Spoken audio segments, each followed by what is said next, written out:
उसने मेरे मुंह के ऊपर चपेड़े मारी थी। तो उसने कहा इधर लेट जाओ, मैंने लेट की तो उसने कहा क्या नाम हर जगह उसने मेरे मुंह डाल के तो उसने कहा अपने में डालो। मैंने कहा इसको पकड़ो, कुछ निकला था। कहता अगर तुम कल ना आए तो फिर देना तस्वीरें जो सी है वो देना, मैं सारे मोहल्ले वालों में अपने कज़नों में फेंक दूंगा। फिर मैं कल गई, मैं वो नहीं था नाना बू था, उसने भी यही कुछ किया था। अस्सलाम वालेकुम, आप देख रहे हैं लीडर टीवी और मैं हूं एनी फैसल। और मेरे साथ जो आज आपको ये औरत नज़र आ रही हैं, ये मेरे साथ इसलिए मौजूद हैं क्योंकि इनकी बेटी के साथ जब उसकी उम्र 9 साल थी तो उसको ज़्यादती का निशाना बनाया गया और उसके बाद 2.5 साल बाद आज वो बच्ची 11 साल की है और उसको दोबारा से उन्हीं लोगों ने ज़्यादती का निशाना बनाया है। और वो लोग कौन हैं? वो उसके अपने ही हैं, उसके मामू का बेटा और उसका नाना अबू। इंतहाई अफसोस और दुख के साथ आज मैं इनके साथ बैठी हुई हूँ और ये मेरे साथ इसलिए मौजूद हैं क्योंकि इनको इंसाफ नहीं मिला। अगर पहली बार में अगर हम इनको इंसाफ मिल जाता तो शायद आज दोबारा ये और इनकी बेटी उस अजियत से ना गुजरती। इनसे बात करते हैं। अस्सलाम वालेकुम। मुझे ये बताएं कि आपकी बेटी के साथ 9 साल की उम्र में जब ये सब कुछ हुआ, आपको उस टाइम ये सब पता नहीं लगा कि कैसे हुआ ये सब कुछ? तब मैं किसी के घर में काम कर रही थी तो इसके साथ जब ज़्यादती हुई है ना तो मैं वहाँ पे नहीं थी। जिस बच्चे ने अब ज़्यादती की है ना तब उसका मोबाइल लेने गई थी ये, तो वहाँ से गुजरी थी। उसने कहा मुझे बोतल ला दो बच्ची, उसने कहा मैंने नहीं जाना। उसने कहा ला दो, मेरी वालदा की तबीयत बहुत ख़राब है, तुम्हारी मेहरबानी। ये बोतल दे के उसको कह रही है अपने अंदर चले जाओ, ये ले जाओ बोतल। कहता नहीं तुम अंदर दे दो, मैं ना काम जा रहा हूँ। काम अंदर चली गई, उसने दरवाज़ा लॉक कर लिया। उसके बाद उसने ज़्यादती इसके साथ की है, तब मैं वहाँ पे नहीं थी। मुझे पता चला, मेरी बहुत हालत ख़राब हो गई। उसके बाद मेरे बहनोई ने सारा मतलब कि हैंडल किया सब कुछ। उसने मुझे कहा कि तुमने सामने नहीं आना। मैं सामने नहीं गई, मुझे नहीं पता उन्होंने क्या किया क्या नहीं किया। उस लड़के के लिए एक्शन कोई भी नहीं लिया। थोड़े दिन बाद वो लड़का सामने आके मेरा हंसी मजाक उड़ा रहा है, मेरी तरफ देख वो हंस रहा है। उसके बाद ये ज़्यादती हुई है, इस उमर ने मेरी बेटी के साथ ज़्यादती की है। लिहाजा उमर नाम है उसका? जी। अच्छा, उसके बाद आपकी बच्ची ने आपको आकर बताया इस बारे में कुछ कि मेरे साथ मामा ये सब कुछ हुआ है? हाँ जी। जब उमर ये किस तरीके से घर आई? बच्ची की क्या हालत थी? बच्ची की हालत बहुत जिनके परेशानी में थी, रो रही थी। मुझे कहती पापा को नहीं बताना, आप चुप कर जाए। मैंने इसको कहा अच्छा चलो ठीक है मैं नहीं बताती। ये बहुत ज़्यादा परेशान हो गई थी। ये इसने कहा कि मामा मेरी तबीयत बहुत ज़्यादा ख़राब होगी, मुझे बताना पड़ा, वरना मेरे माँ बाप थे, मैंने पर्दा डाला। मगर वो मेरे साथ बहुत गलत कर रहे हैं, मुझे धमकियाँ दे रहे हैं, मुझे अखबार में भी निकला दिया उन्होंने। बहुत ज़्यादा मुझसे ज़्यादती करे, मुझे इंसाफ नहीं दे रहे वो लोग। अब आपका वो भाई का बेटा है? जी। आपके सके भाई का बेटा? हाँ जी, मेरे सके भाई का बेटा है।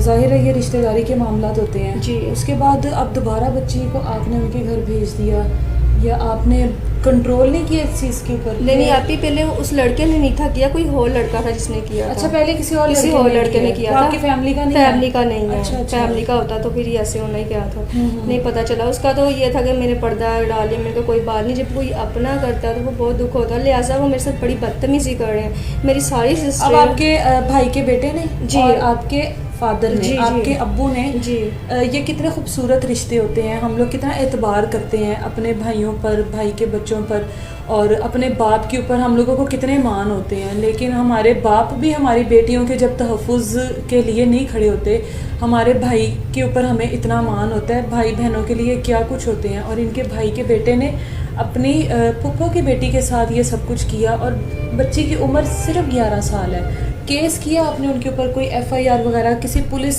की हेल्प ली है आपने? जी अभी मेरे कोई सुनाई नहीं हो रही। सब कहते हैं आप आओ, दोनों पार्टी बैठ के बात कर लेते हैं। कौन से थाने में आपने दी है एप्लीकेशन? मैंने इधर बंसपुर से मुस्तफाबाद थाने में। अच्छा, तो क्या कहते हैं पुलिस वालों ने? उनको बुलाया, उनको पकड़ा किसी हाँ ने? जी, मुझे उन्होंने कहा था 17 तारीख को जमानत है, हम वहीं पे हरिया कर लेंगे उसको। उसने बाद में पकड़ा ही नहीं। मैंने उसको कहा भैया आपने तो कहा था पकड़ेंगे, कहता आप नहीं आई। मैं कहा मैं वहीं पे ही थी 17 तारीख को।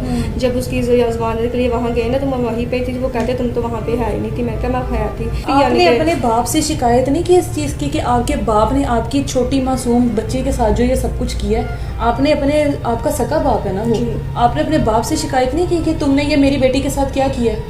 तो वो कहते ये झूठ बोलती है।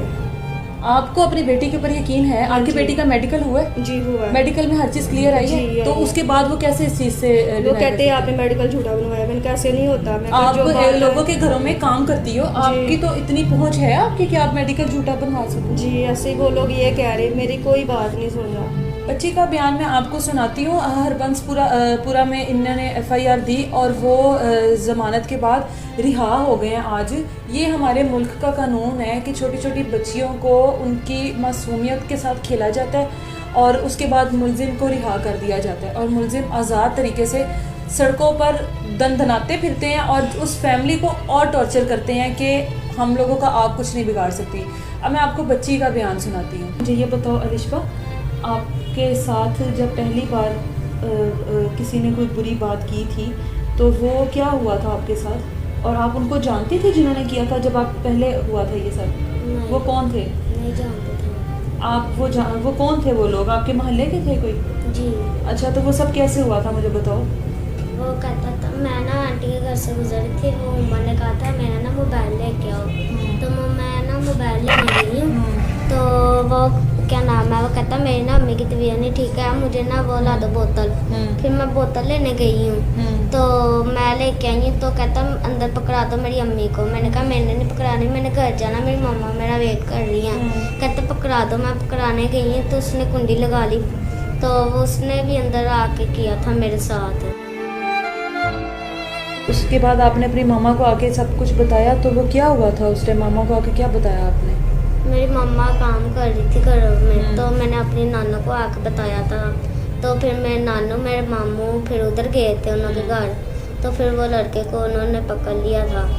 तो तब वो रिपोर्ट की थी उन्होंने। जब आप गई हो अपने नाना अबू के घर और मामू के घर आप, तो वो उस दिन क्या हुआ था वो मुझे बताओ सारा। मैं ना दूध लेने गई थी, तो नानू के घर के पास ही थी। उम्र कहता इधर आओ, नानू बुला रही। मैंने कहा मैंने नहीं आना, मैंने घर जाना है। कहता इधर आओ, मैं दूध लेने। मैं ना उधर गई हूँ नानू घर, तो वो कह रहा बैठ जो, नानू ना सौदा लेने गई, आती तो फिर जाना। मैं बैठ गई हूँ, उसने दरवाज़ा बंद करके वो नहाने चले गया। मैंने कहा सब्र कर जो, दरवाज़ा खोल दो, मेरी नानू आएगी। फिर जो बात नानू होगी- घर पर नहीं थी? नहीं, नानू अच्छा। नहीं थी है। तो फिर उसने कहा जो वो लड़के ने किया था वो मेरे साथ करो।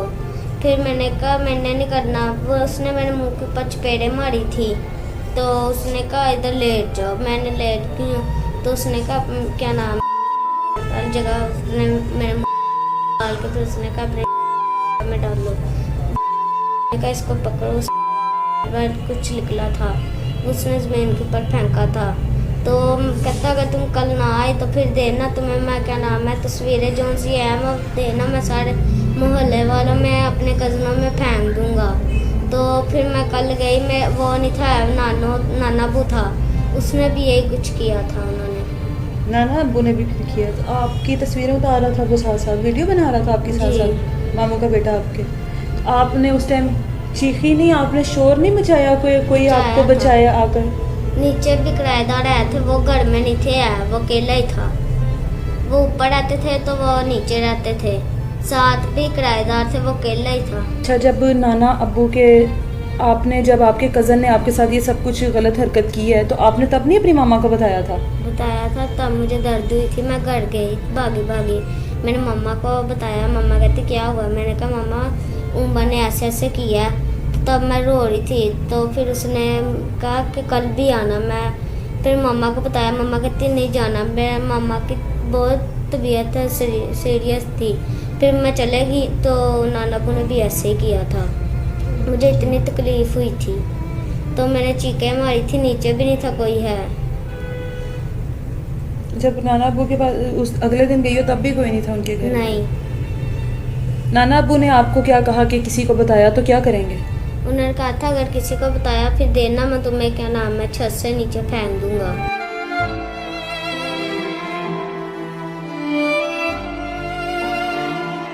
मैं यही चाहती थी लिहाजा मुझे इंसाफ चाहिए, क्योंकि यहाँ तक मैं आ गई हूँ, ये मेरा ज़मीर गवारा नहीं था करा, सिर्फ मुझे अपनी बच्ची को दे के बहुत परेशान थी मैं। मुझे लिहाजा इंसाफ चाहिए। इनको इंसाफ की ज़रूरत है। आप लोग जितना इनका इस वीडियो को शेयर कर सकते हैं इसको शेयर करें, ताकि अलिशबा को इंसाफ मिल सके और आने वाले कल में इस तरह की कई अलिशबा कई बच्चियां ऐसी वो इस सब से बच सके। इस तरह के मुलजिम दरिंदों भेड़ियों के लिए कोई लफ्ज़ ही नहीं है, इन लफ्ज़ों की भी शर्मिंदगी है। तो इनको ऐसी सज़ा एक बार तो ज़रूर मिलनी चाहिए कि आने वालों के लिए वो इबरत का निशाना बने और इस तरह की बच्चियां अपने घरों में नहीं बाहर भी महफूज रह सके। इस तरह की मज़ीद वीडियोस देखने के लिए हमारे